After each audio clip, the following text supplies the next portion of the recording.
There's overacting, there's underacting, there's not great characters.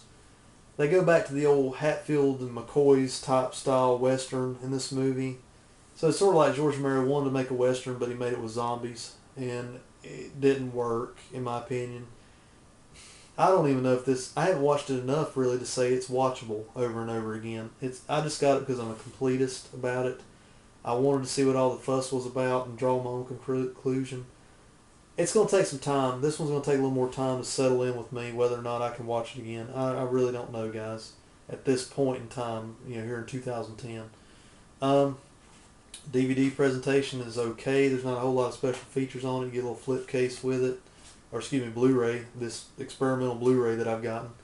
It does have a theatrical trailer. I watched my behind the scenes for this film and researched for this, my thoughts online. If you just go to YouTube and just type in. So that's why I was saying, that's why this one is such a waste to put out at theaters now, is because anybody that wanted to see it or is a zombie fanatic about movies, they've already seen the movie.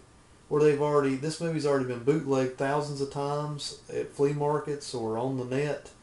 You name it. This movie's already been, pre-recorded hundreds of thousands of times probably. So why even try a marketing campaign at this point? Which brings me to that. It was always so strange. I believe it was Magnet Releasing he signed the deal with.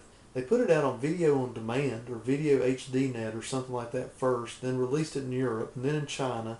Then after that, they're going to release it in limited theaters in the U.S. and then on DVD and Blu-ray shortly thereafter. So it's just kind of like, why?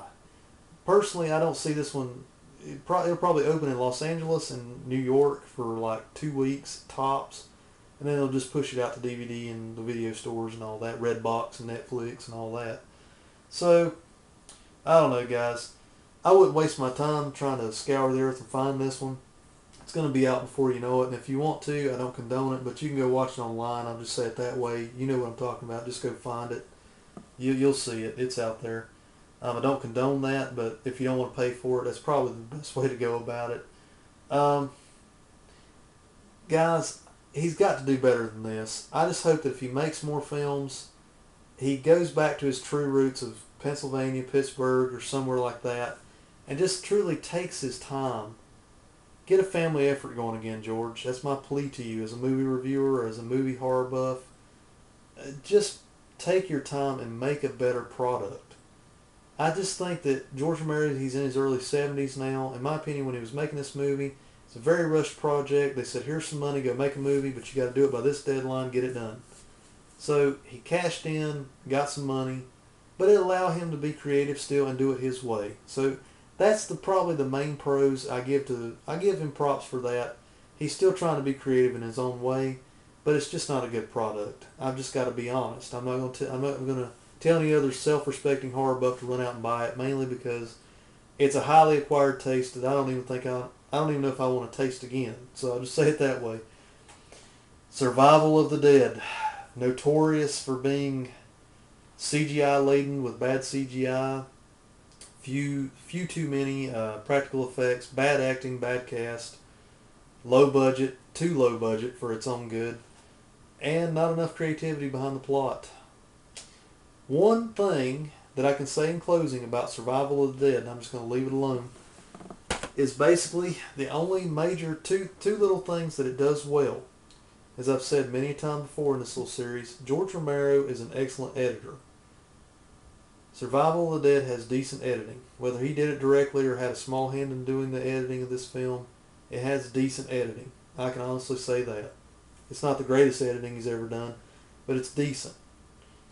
Another thing that it does well, and it doesn't do it well throughout the whole movie, mind you, it does cinematography decent. There's some good shots in the movie that have probably been modeled against some other films that I've seen before, and I don't know the names right off the top of my head right now, but there's some beautiful countryside shots in the movie, but they're still not enough to save that turkey. Don't know if I'll watch it again. That's my final thoughts on Survival of the Dead. I just don't know yet. We'll see when it comes around Halloween.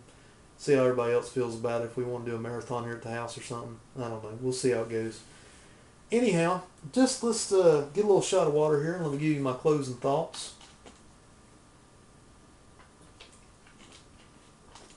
By the time this gets out on YouTube, you guys are going to be thinking, man, that was the longest series ever.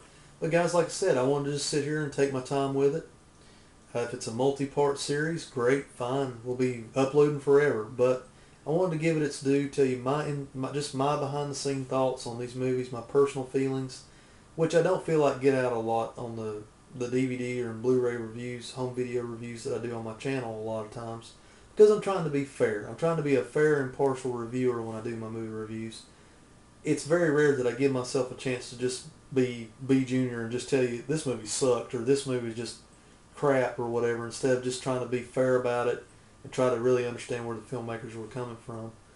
And these films, you know, I can do an order of importance for me. First place goes to Dawn of the Dead and Day of the Dead equally. Second place goes to Night of the Living Dead. Third place, Land of the Dead. Fourth place, Diary of the Dead. And of course, last place, Survival of the Dead. In order of importance for me in terms of watching and rewatchability. Excuse me, I forgot to mention Night of the Living Dead 1990. It's probably right in the middle somewhere there because I just enjoy the movie. In closing, guys, I've enjoyed this George Romero zombie flick, epic multi-part series of my thoughts on. Watch in the future, there's going to be some more of my thoughts on different sets of movies as time goes on. But I have to give them, give them their due. I have to make sure I give them enough time to sit there and watch the films, soak up all the goodness, so I can actually tell you exactly where I'm coming from, my recollections on when I first saw them, that type of thing. So, anyways, maybe do a little research as time goes on too as well. So, anyway, guys, I'm gonna get off here. I'm rambling now. So, hope you guys have enjoyed this little saga. I hope to bring you some more soon. So, leave me your comments, questions, concerns, video responses. There'll be more videos to come for sure. You know, I'll never die as far as making videos. I'm just going to keep cranking them out because you guys keep watching them. Take care, dudes. We'll see you next time.